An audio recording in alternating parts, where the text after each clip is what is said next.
Hello, everyone. My name is Art Gruenberger. Welcome to Meet Our Mentors. I am so excited. I've been waiting for this for a long time. Every once in a while, there's a puppeteer who builds puppets that you wish you could build. There's a puppeteer who is doing shows that you would think, I want to be working on a project like that. And since I follow Mike on Facebook, stalk him on Facebook, he is that puppeteer for me. Won't you please help me welcome Mike Horner? Hello, Mike.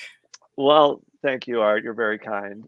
I'm just dead serious. I mean, like I know lots of people have lots of different styles of puppetry and everything, and I can appreciate a lot of different styles, but there's a lot of styles that I just think, well, I get that works for that particular show, or I get that that's a particular style, but Yeah, that just doesn't tickle my fancy. And yeah, like the yeah. puppets that you show so many puppets that you're building and the process of building, or at least process pictures of them, and every time I think, darn, I really want to build a puppet like that. I really want that puppet. So I just love I love your style aesthetic, and I really love what you brought to Mesner Puppet Theater, because like I loved Paul's puppets. They were very utilitarian, and the shows were more built around his personality, and he would fling those around, and it was a joy to watch. But it seems like now but I was never like, oh, that's a style of puppet that I want to, that I want to be able to make myself. And now that's just not the case for what I'm seeing coming out of Mesner. So that's really cool to see, just as a personal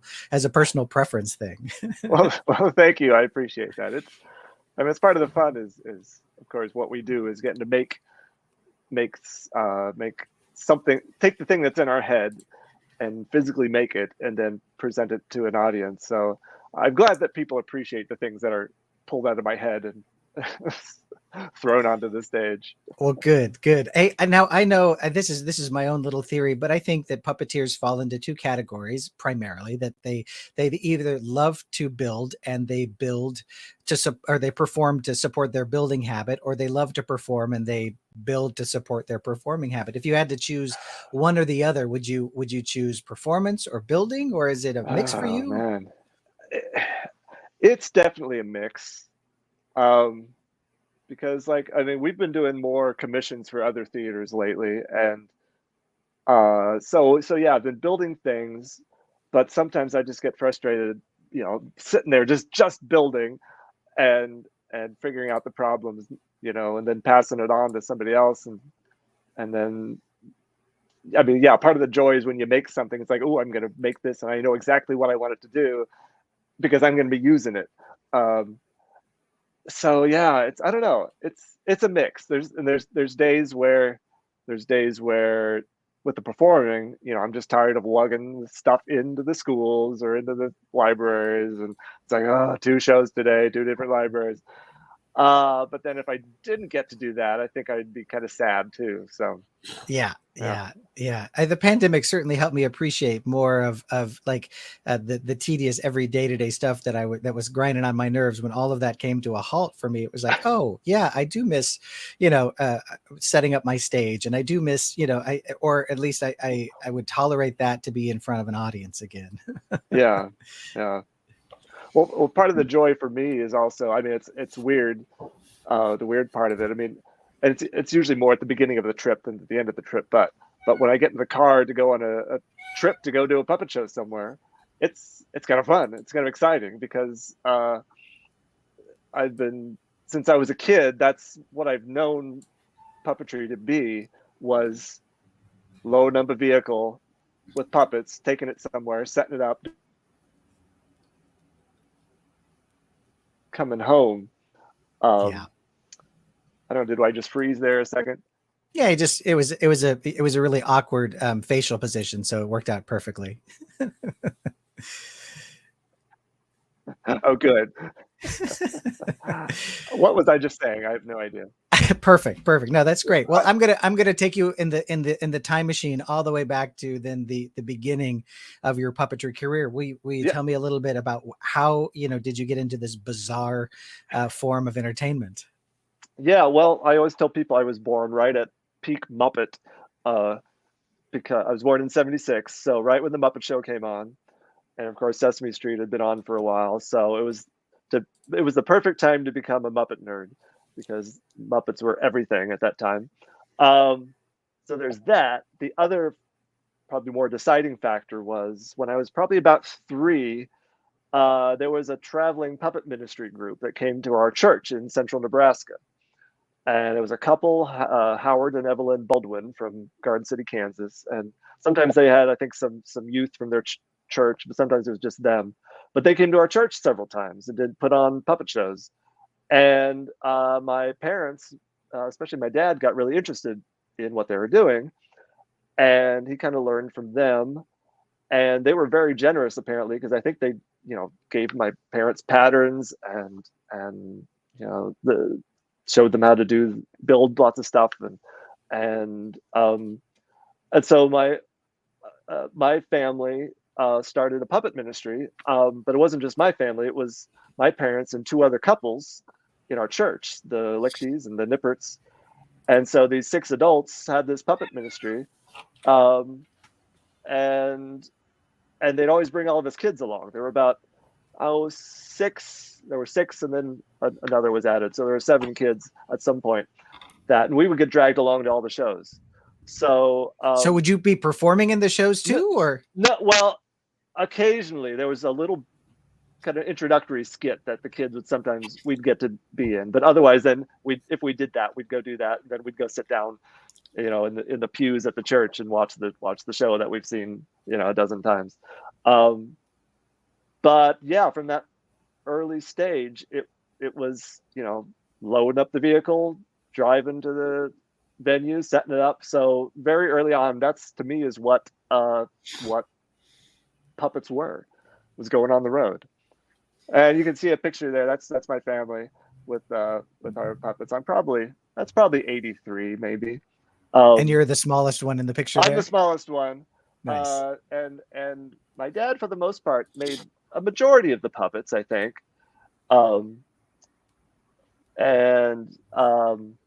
Yeah, that monster was one he made that I got as a Christmas present. Nice. One year, and it was the best Christmas present ever. I love that. Is that the kind that would wrap around your neck? Is that the? Yeah. Oh, I love those ones. I had one of those too. I think my sister got it for me for a birthday or something, and I would walk around with that sucker all the time. Yeah. Nice. I think I used that puppet up through even through I was probably still using it in high school occasionally, for stuff. Nice. But now, yeah, were you a theater nerd in high school too, or were you like or was it just strictly puppetry? It was, so we didn't have theater in school. It was so I grew up in Nebraska, and then in 3rd grade we moved to Colorado, and so a small town, about 1,200 people. So no theater really. So yeah, it was just the puppets. That was really. Oh, there I am in high school. That's one of my senior photos. So yeah, so it was just me kind of doing my puppet thing.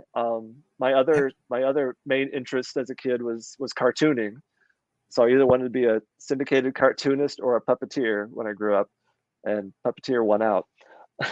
But so when did it turn into a job for you? I mean, obviously touring with the church shows and everything, but when did it? So when we moved from Nebraska, of course, it was just our family, but we had all the puppets. So we do the puppets as a family every once in a while. But I kind of then started I learned ventriloquism. When we moved to Colorado, I started getting this catalog from this ventriloquist supply place called Mayer Ventriloquist Studios, which was in Littleton, Colorado. So I learned ventriloquism, and probably in about junior high and middle school is when I started kind of doing shows on my own or creating things on my own. Like I would do a book report with the ventriloquist puppet, and I started doing things at church with some puppets I made. And so that's kind of when, did the free things at church, of course, but then other churches started asking either for a ventriloquist show or a puppet show. And so, yeah, so starting in high school when I actually started getting paid, where I go do the Lions Club Christmas banquet, do the nursing home, assorted Bible school things. So that was my first taste of making money with this hobby. Neat, neat. Yeah. And so, how did you? So at that point, did you have an idea? As like 'cause when I got to do my first paid shows, I was that changed. I never thought of it as a career. I always thought, oh yeah, puppets are fun, and it's really. But then it was like, well, this is interesting. I mean, this is something I can do. Did you have that moment, or was that always part of your trajectory? No, interestingly enough, it was puppetry because of how my parents did it. It was always kind of the hobby, and so yeah, for me it was in my mind for the most part something you kind of did on the side. You know, I because I really didn't meet. I mean, I met some other puppeteers, like well, when I was in second grade, when we were still in Nebraska, an up and coming young puppeteer named Paul Mesner came to our school because he was in Nebraska at the time, and but I didn't realize that was his job. I don't think I just here's another guy who goes around and does puppet shows like my parents. Yeah, independently wealthy, doing puppet shows for fun. Yeah, yeah. Um, so I don't know what I yeah it didn't really occur to me. I don't think that it could be a job. I guess I always thought I had to have a job, and then I did the puppets on the side. Mm. Um, I mean, I had different. Well, like the one of the people I consider a mentor is the guy that ran the ventriloquist shop in Littleton, Clinton Detweiler. Um, you know, he had his business was selling ventriloquist puppets and instructions and scripts and stuff, and repairing puppets, and so I guess that in my mind was, oh well, that's a job, having your own shop where you sell stuff, because I saw it as a business. I saw the catalog he put out. Um, but yeah, I don't know. It just never occurred to me that it could be more than just the profitable sideline. I don't think. Yeah. So when did it really shift for you? I mean, you got a little taste of nursing homes and churches and that sort of thing. And so when did it like, okay, this is careery kind of stuff. Well, again, in college, I I was doing more ventriloquism because I living in a dorm room, didn't have room for a stage or anything. So I was making a little bit more money in college doing various functions with the ventriloquist shows. Um, and then even after college, I got the real job. I was a graphic designer at a newspaper, but still thought, well, I want to do puppets somehow. But I couldn't quite figure. I don't know. I just either didn't quite have the model, or I don't know. I think maybe I just didn't quite have the that entrepreneurial spirit that just said, just dive right in and try to make a go at it. I always thought I had to have the secure income, and then got to do the fun things on the side. Really, I think a turning point, the steps of this turning point were I got really sick and tired of the graphic design job, designing used car advertisements for a newspaper. Didn't know what to do with myself. My ventriloquist career wasn't really going anywhere. I wasn't doing anything very interesting with ventriloquism. So I decided to do some volunteer work. And my church, the Church of the Brethren, has a volunteer program. And so I got accepted to do 2 years of volunteer work in Hamburg, Germany, working with refugees, with homeless refugees at an organization called Broten Rosen. Wow. And so I went to Germany, knowing I was going to be there 2 years. And seriously, I thought, I'm kind of done with puppets. Just going to be put that behind me. When I'm done with this, I'll, go back to graphic design. I really wanted to focus on cartooning, figure out how to be a cartoonist. So this was sort of a reset for you to It just was go and going to be a yeah, reset. Just yeah. go do something totally different. Well, shortly after I landed in Hamburg, and I was walking around the neighborhood, and there was this little art center, and there was a poster for this show. The show was called the Explorer and the Parrot by there's Clinton Detweiler there. The show was called The Explorer and the Parrot by Figurentheater Vulkenschiebe, which means puppet theater or figure theater, cloud shover, literally translated. But I knew that there's Mark Lovitz, and that's the show, the Der Forscher und der Papagei. And so I knew Figurentheater meant a puppet theater. So I went to the show, and it was amazing. So Mark, he did this whole show. It was just him and this one puppet. This whole drama about this guy, this explorer who discovers this giant egg, and it hatches, and there's a parrot that he names Arthur, and just two characters in this entire play, and it really blew my mind as to what puppets could be. That picture reminds me so much of the one of your publicity pictures where you're dressed as a mailman, I think, and it's and you've got, is it the dog that you have? The cat. That's called The Cat Came Back. Yeah. Yeah. That could be an identical publicity picture for the show. I mean, that's so cool. So I got, so a lot. So Mark's shows were, I got to know him a little bit, and got to see quite a number of his shows while I was there.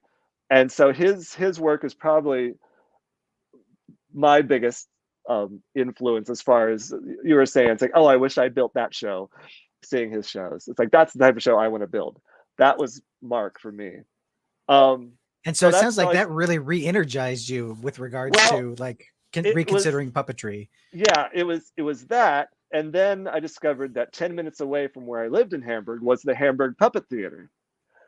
And the Hamburg Puppet Theater was not, they didn't produce shows. They were presenting house. So every weekend, a different puppet group would perform. So I went just about every weekend and saw a different puppet group, including Mark's theater, but also lots of others. And the director at the time was Peter Recker, and that's him there.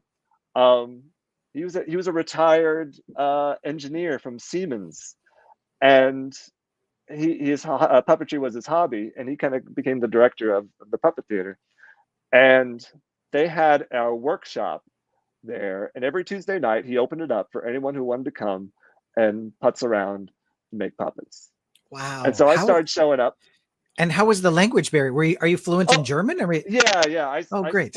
I spent my junior year of college in Germany. So my German was never great, but I could function with, in German. So, but yeah, Peter there, he really welcomed me in, showed me what he knew, and kind of, because of him and always kind of let me come in without paying to the puppet shows. That's really what kind of turned the corner for me, and being able to see all these different puppeteers doing different styles. But they were all, professionals. This was their jobs. So was that sort of the most exposure you'd had to the variety of styles up to that point in your puppetry? Because growing up, in Nebraska, aside from St. Paul, I remember one other puppet group in Nebraska and a couple puppet ministry things. In Colorado, I think I saw 2 puppeteers in all the time came through town. Wow. And I was a member I joined Puppeteers of America in middle school, and I read all about the festivals, but they always seemed a little expensive. My dad and I did go to the ventriloquist convention several times. It was a bit cheaper.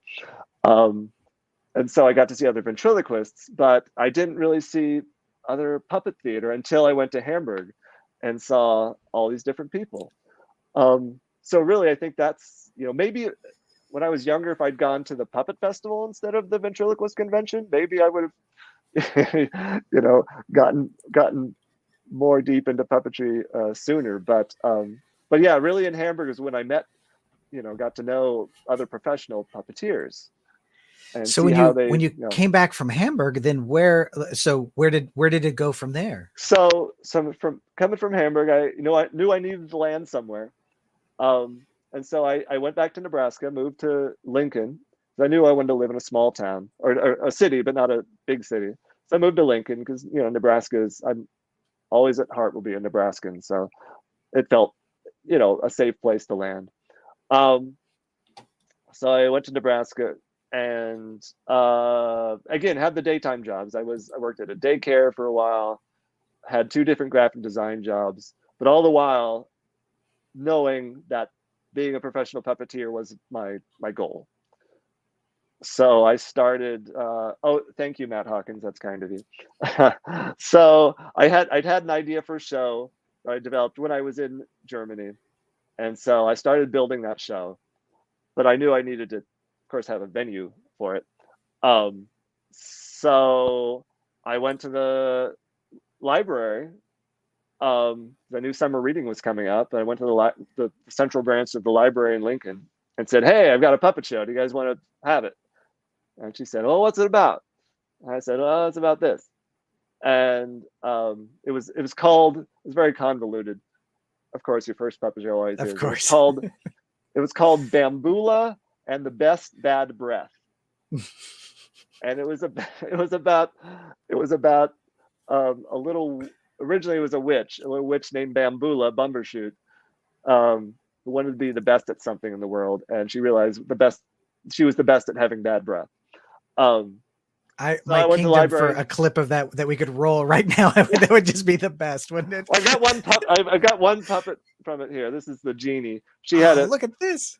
Bambula had a genie that lived in her wash tub, and Nice. so this is Nice. the genie. Great movement. I love, yeah. I'm still really proud of that sculpt of that. But so it's a little genie. So I went to the library and said, "Hey, I've got the show." And first off, she said, "Well, it can't be a witch. Can't do witches." So I said, "Okay, it's a troll." She said, "Okay, fine." And she talked to the other branches, and 3 libraries that summer hired me. So I performed it 3 times that summer. And the library director came to the show, and she said afterwards, "Next year, all the branches have to have you." Oh, yes. Yes. Boy, that's a long time in between shows, though, isn't it? Well, Can you pay me today for that? yeah.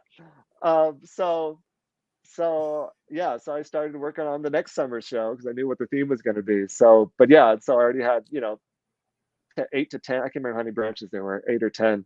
So I knew I already had 8 to 10 gigs um, ready to go. So um, looks like Good, good.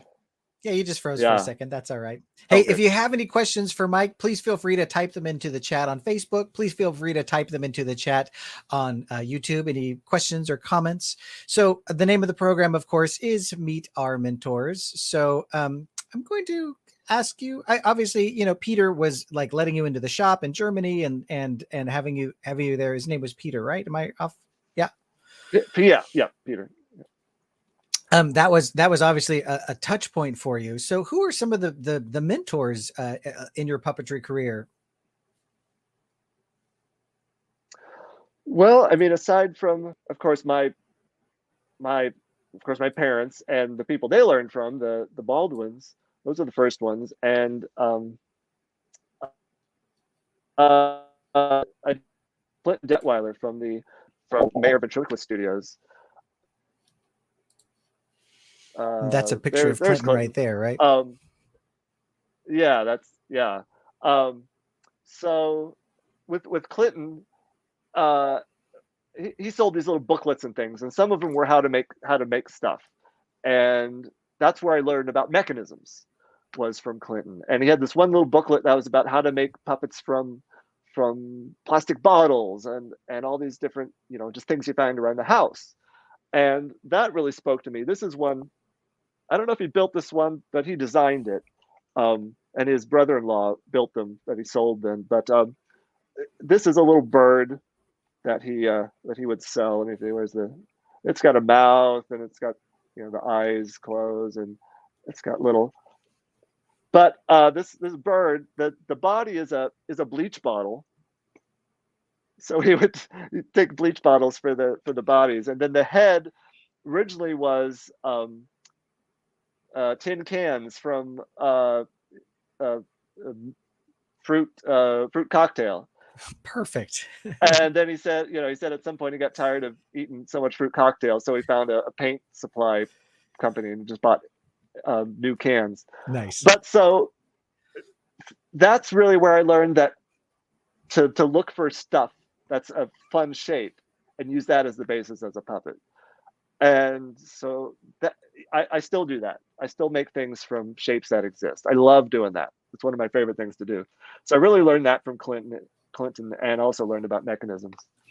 Um, let's see. Well, my first, of course, yeah, my first puppet festival I actually went to was 2005, and which was the first Minneapolis or St. Paul festival, I think. With one of with the first Rampage. Yeah, I don't know if was it Rampage? Is it Puppet Rampage? Is that Was that the second St. Paul one? I don't that may have been remember. the second one? Yeah. Yeah, but anyway, so that was my first festival, and one of the shows I saw that was, again, it's like, oh, that's the type of show I want to do, was Peter Allen, Parasol Puppets, doing the Pied Piper. So that's when I first saw Peter, but didn't get to know him till later. What was it about the show? I love that show. I love, especially when I think he's got like a reel of rats that go all the way down and just sort of continue to loop around it. I love that show. It's a great show, and the pacing of his shows are lovely as well. And as far as, yeah, it was. I mean, it was.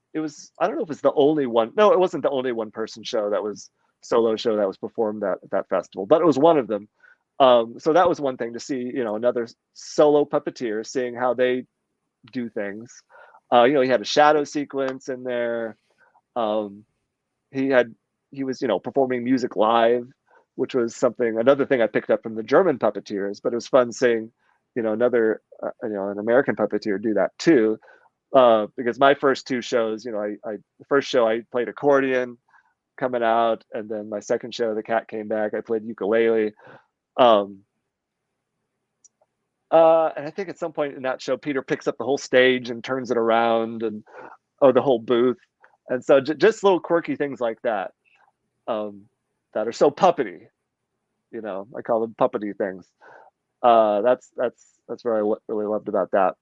Nice. So yeah, so that was my first time really meeting American puppeteers. A whole bunch of them all at once, and seeing puppet shows. And so that, energized me going back to Nebraska. And then at some point, well, I'd sort of kept track of Paul all those years, because he came to my school in second grade, and then I'd seen a picture of him when we were in Colorado in the newspaper. His brother was living in Colorado, and he'd come and performed at the school there, and there's a picture in the paper. I'm like, oh, that's the guy that came to Nebraska, or came to our school. And so I, of course, ran into Paul there at the festival. And at some point, out of the blue, it seemed out of the blue to me, I got a phone call from Paul, saying, hey, we're looking to hire someone, and we thought about you. And that's kind of how I ended up at Mesner Puppets 15 and a half years ago. How much did you keep doing your own things, or did Mesner, was that just like such a full-time engaging thing that you were able to put your stuff aside, or were you able, like, how did that all work for you as a solo puppeteer going to work for a company that has a whole repertoire? Yeah, well, for the most part, it was just put my stuff aside, dive in. I still did some things at church with, a little bit, but just with one character. But no, I mean, literally, when I started, in 1 month I had 4 shows to learn. because yeah, I mean, as you know, Paul was very prolific in everything he did, and the theater was very prolific. And so I came in, I had to learn. There was a show Paul and I had to learn with Paul that we were doing with these 2 musicians that he had done before, a couple of years before, but hadn't done since. And we performed it that one time. That's the only time we did it. So I had to learn that. I had to learn a little nursery rhyme show. I had to learn a solo show for me, which was Aesop's Fables. And then the Christmas touring offering was Peter and the Wolf. So I had to learn that with someone else. So yeah, right off the bat, I had 4 shows to learn. Wow. So hit the ground running. and really haven't stopped since. Um, So so that became just a full-time gig for you. And how yeah, long have you yeah, it been was working for Mesner Puppets now? 15 and a half years Wow. since 2006. Um, And then how and long were you working with the company and when Paul decided to retire? How long had it was maybe about 10-ish years. Um, yeah, I think it was around 2016, 17, around there. Um, yeah, and you know, speaking of, I mean, mentors. I mean, often you think of some mentor as someone who's off. You see them every once in a while. But here, I'm working one on one every day with this person with this amazing experience, and there's so many. Of course, there's a lot of performance stuff I picked up from Paul. Um, a lot of things like this thing that said he always said he had a problem with as a kid when he was younger too was slow down. You want to speed through this thing, get all this adrenaline, but no, the audience needs to hear what you're saying. So slow down. Learning that kind of thing. Just learning how shows were structured. Um, Learning, that shows sometimes don't work. And sometimes it's back to the drawing board. You try to figure it out. Sometimes it's you give up on the show. It's like, well, we tried that. It's time to let go. And it's okay. yeah. It's okay to let things go. It's good to, try to make it work. But we tried when I first started. I think another thing Paul was doing while I was learning 4 shows, Paul was developing a brand new Beauty and the Beast. So we were building puppets for that too, and he was creating the show. And we tried to revamp it then as a touring show. We did at least 2 other different versions, and I toured it for a little while. We just couldn't get it. We just couldn't find the right, you know. And we blame Disney, of course, for ruining it for everyone. But we just couldn't make it work for us in our style. So we said, okay, let's move on. So that's that's one of the things you learn from someone as experienced as Paul is, that yeah, you learn what works, you learn what doesn't work, you tweak things, sometimes you let things go. My friend, one of my oldest friends in the puppet biz, Bob Abdu, who's a ventriloquist and puppeteer, um, he always says, these are the things they don't teach you in puppet school.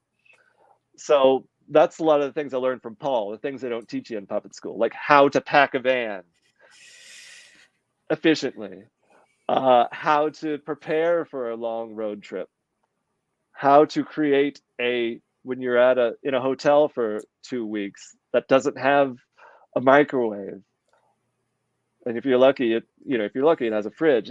How do you survive so you're not just eating out all the time? Yeah. Yeah. Tricks like that. Like here's a little tidbit from Paul. Take a toaster with you. Always carry a toaster. So even if Nice. Nice. you're in the hotel room, yeah, you got the fridge, but sometimes you want something warm. You got a toaster, you can toast something. Perfect. Perfect. Yeah. So many things. That's so Paul too. I mean, I got to take a workshop with him at Puppet Fest Midwest, and it was building rod puppets, and of course, like they were part of the workshop was taking trips to the thrift store, and it was like, how can you do everything on the absolute cheap? Was like it was the subtopic of that workshop. It's like, like never buy a rod. You can have a hanger, and it's just great. It's just great. So that's wonderful that you learn all of that in in your experience with them. Well, and it's you buy the umbrellas, or you look for the you look for the after. Well, we learned this in 2009. We performed at the Puppet Festival in Charleville, France, and so we were in Europe for 6 weeks, and we performed there. We went to Hamburg. We did perform at the Hamburg Puppet Theater, but it rains a lot in Hamburg, and so we found at the bus stop once all these broken umbrellas in the trash. So we went back to where we were staying. They had a little workshop in the basement. We took apart these darned umbrellas that we got out of the trash in Germany. Oh, Paul. And we packed well, them that's up. some quality umbrellas if they're from Germany, Well, right? It's yeah, yes. And I'm just as guilty. Last time I was in Hamburg, and I got to perform at the Hamburg Puppet Theater. Last time I was there was neat. 2015. I was staying with the Broughton Rosen, the place I had worked at there before, um, and they had all these grapes, and the grapes came in these little sheets of 1/4 inch foam. That's how the grapes were protected. These nice little rectangles, Okay. and there were a ton of them. Oh So boy. all those little rectangles of foam went in my suitcase. Like TSA is looking through it, going, "What is going on? What?" What sort of weird hoarder is bringing grape this grape foam I'm back a to the United puppeteer. Say no States? more. Move right through. That's great. So, do you think Paul had a sense of when he brought you into the company, like he probably had his eye on a retirement date, and that you were, when do you think you were the guy, and did he ever let you know like that, or when? Well, I mean, I think, um, I mean, he knew I was doing shows of my own up in Nebraska before I joined, so he knew I was doing that. And I think that was an important thing, was someone who wanted to tour, wanted to do puppet shows. Because a lot of people want to do puppet shows. You know, we when we had still had the theater, you know, at some point we started hiring. Well, we've always hired local actors because, you know, there's not a whole lot of puppeteers in Kansas City, so we train local actors, and you know, you bring them on for the theater show. You know, that's what they're used to. And if someone's really good, we're like, oh, you know, what about a touring show? And they're like, well, maybe. You know, what about learning a solo touring show? Nah. You know, that's kind of outside of the comfort zone for so many people. But some of us, but there's those of us weirdos that have wanted to tour in a van since we were 3 years old, traveling around doing puppet shows. So, you know, I think Paul knew early on that I'm someone who wanted to do this and had that drive to spend the hours in the van to go do the puppet show, because I knew that's what you did. That's what you Yeah. had to do. Yeah, of course. And then when do you think he had a pretty good sense after working with you for a couple of years that you would be the right person to carry on Mesner Puppets, or? I suppose. I mean, I think, you know, I always kind of felt that. I mean, I did shows, some of his shows that I learned and did of my own. But I think, you know, one moment where that I felt like, oh, you're trusting me to do this, was when I did the show. It was St. George and the Dragon, which was an early show of his that we resurrected, that featured his kind of signature character. That's kind of where she developed, was from that St. George show. And so it felt a little weird doing his signature character, but because it was, you know, a specific version of it for this show, um, you know, so it was a little different than the one he often used on his own. But yeah, that kind of felt like, oh, okay, well, he's trusting me to do a version of Georgette, um, so I must be okay. And I that was must a be show doing that something. he'd only ever performed before then. Yeah, yeah. Yeah. Yeah. And the character was his signature character, you know, kind of his alter ego. Um, so that's why I thought, okay, well, you must think I'm okay. Nice. Nice.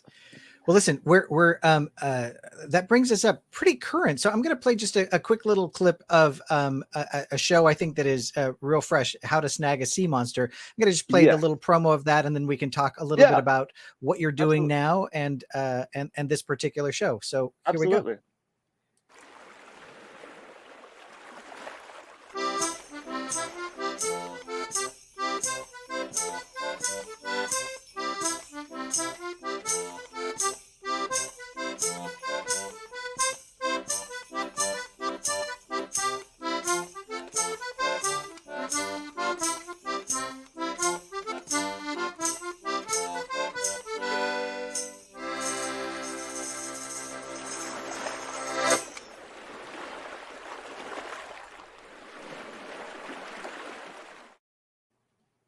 So that is this summer readings tour then. Yes, yes, and that show came about.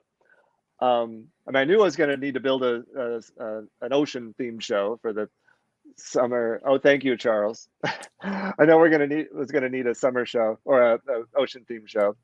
Um, so we were still kind of in the middle of the pandemic, and our local children's theater in town, the Coterie, had that December, it would have been December of 20, they asked us if we could do a show in their space, and so we brought out our The Snowy Day and Other Stories by Ezra Jack Keats, because it was a 2-person show, and they asked if we could record the voices. So the 2 actors, puppeteers, recorded the voices, and they were just gonna, move the puppets to that.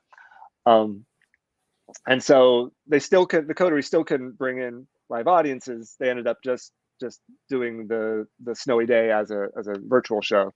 But they asked if we had something else we could do in the spring, and we knew we were going to have to develop this new ocean-based show. And so we said, well, what if we develop it for the coterie for May? Then we have it ready for, so this would have been in May of 21. Then we'll have it ready for summer of 22. And we've got all these grape containers that we have to use, and this would be the perfect show for that. Yeah, yes. Okay, great. I get it. Yeah. All right. So I did some research and came across this folk tale that I hadn't heard of, but it used to be more common. Basically, it's sort of a nautical Paul Bunyan called Stormalong, and it was about this giant sailor named Stormalong. And it was more common, like even in the 50s. It was still, I found several published versions of it in the 50s. And some people on the East Coast, it takes place on Cape Cod, so it's more of an East Coast thing probably. But yeah, so I thought, hey, it's about a giant, and he starts off, washes on the shore as a giant baby. What better medium than puppets to do a giant baby? So yeah, I created this show, and we kind of did a version of it at the coterie, and it went well, but it was limited audience because of COVID, and we were very fortunate that their technical director had, because they weren't producing shows, he had time to work on the set. So they pulled a set together, and we debuted it there, knowing that we would tour it this summer. But because it was sort of a early stages, sort of a workshop performance, we applied for the Henson Foundation grant, for the family grant for the show, and we got it. Thank you very much, Jim Henson Foundation. Fantastic. And so yeah, that the Henson grant allowed us to further develop it, get it ready to tour. I've been testing it out in some schools and making some more tweaks. There's one of the original sketches I did. That's really fun. So all of the shows that I've seen of Mesner puppets, or a lot of them, the puppeteer was always concealed, and I've noticed that a lot of the more recent shows, like Ringo Sing Along and this show, you've got the puppeteers or puppeteer interacting as a character in the show or visible. What's the shift there for you? Just trying out different things. Yeah, I mean, there's still shows I want to build where I'm behind the thing, but behind a curtain. But yeah, just to shake up the getting off that scooter for one. That's right. You're always seated during, right, sliding around, and yeah. I don't do that when I perform when I'm hidden. I've never really liked doing the standing with the curtain in front of me. That just doesn't work for me. It's too restricting. So Paul's method is always the scooter. So I developed lots and lots of scooter shows. The one scooter show I really still do is the Cat Came Back. And boy, after that show, I'm just like, oh my gosh, I gotta get off this scooter. So, going forward, yeah. So I'm just like, okay, I don't want to. Plus, you got to haul around the scooter too. That's another thing to pack in the van. So one less thing to pack. Yeah, you can't bring the toaster if you got the darn scooter. So I know. I got to get a bicycle in there too. So, yeah, no, it was just trying out that style of being a character. I'm not comfortable in front of audiences. I dread being out there, but once I'm into it, I forget that I don't like being exposed. And if I'm doing my job right, people aren't paying attention to me. If they're looking at me, then I'm a bad puppeteer. So that's what I always say. If you're looking at the big pale face, puppeteer That looming I'm over the doing something puppets. I'm wrong. doing Yeah. something wrong. Yeah. Um, Where do you see like where like so you're doing this particular style right now? Do you where do you see Mesner puppets in the next couple of years? Are there projects that you're wanting to work on? Is there like what are you looking well, at? well, we've really before the pandemic, we were kind of turning a corner. We were trying to making some changes. We brought on a new executive director, Megan Henry, because we hadn't had an executive director for a while, and I sure as heck don't know how to run a business. So luckily the board agreed, okay, we'll get it. You know, we had some long-term executive directors, but hadn't had one for several years. So Megan came on, was like, okay, we're going to make some changes. We have Alex Espy, our education director. She really kind of got his education department going and looking at the production side. Um, Instead of just presenting a season in our own space, she had the idea of why don't we partner with other people in the community, like the zoo, some other arts organizations, and present our shows in their spaces. So it's a joint collaboration. Um, so we had all these changes we were going to make. Pandemic happened. Um, so all of that kind of halted. That's when we switched. We did. Megan had the idea to do a digital series that would teach social emotional learning skills for kids, which is Can what we watch our just a little bit of that? I think we've got that plugged up. I'm going to show a picture first. There's yeah. Mr. There's Planky. Is that uh, what is Hank. Is it Hank Plank? That's Hank. Yeah, Hank the Plank. Hank the Plank? Nice. Or is it Frank Plank? I can't. I think it's Hank. And then Alex Espy, who was in the series. Um, but yeah, that's so we created this tool for educators to use in the classroom, an 8-part digital series. Um, That's fantastic. And that did that provide you with a little bit of funding during the pandemic a little then, bit of or? funding, and we partnered with one of the arts organizations that was going to. Thank you, Megan. It's Frank. Frank the Pank Plank. Frank Plank. Um, One of the venues we were going to perform at, the Midwest Trust Center, they couldn't present, of course, either, but they had this whole crew that was on staff. So they agreed for their crew, who had video production facilities, to produce the eight episodes on their stage with their tech crew and all their equipment. Otherwise, we were going to just do it with our iPad. And here we had a full production facility with 2 or 3 cameras and lights Wow. and monitors and all the stuff. So Let's take a little look. I think we've got yeah, some Brad. I think That means everyone else has known her longer. yeah.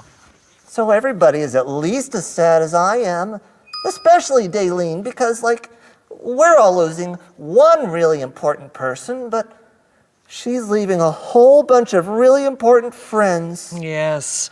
Daleen is a very special person who means a whole lot to a whole lot of people. Guess that's part of what makes her so cool, huh? Yes. Yeah. Do you think she knows how much she means to us all? I imagine she has a pretty good idea.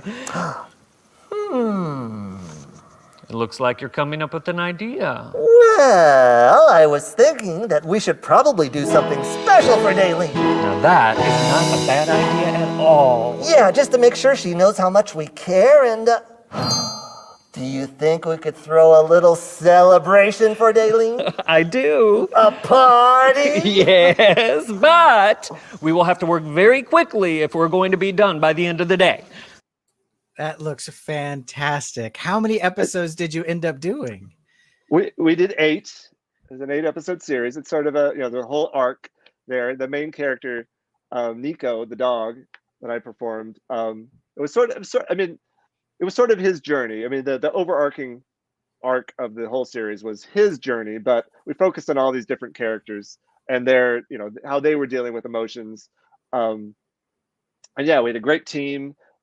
Zach Garner as a young puppeteer from the Kansas City area, who he built one of the characters and it performed that character.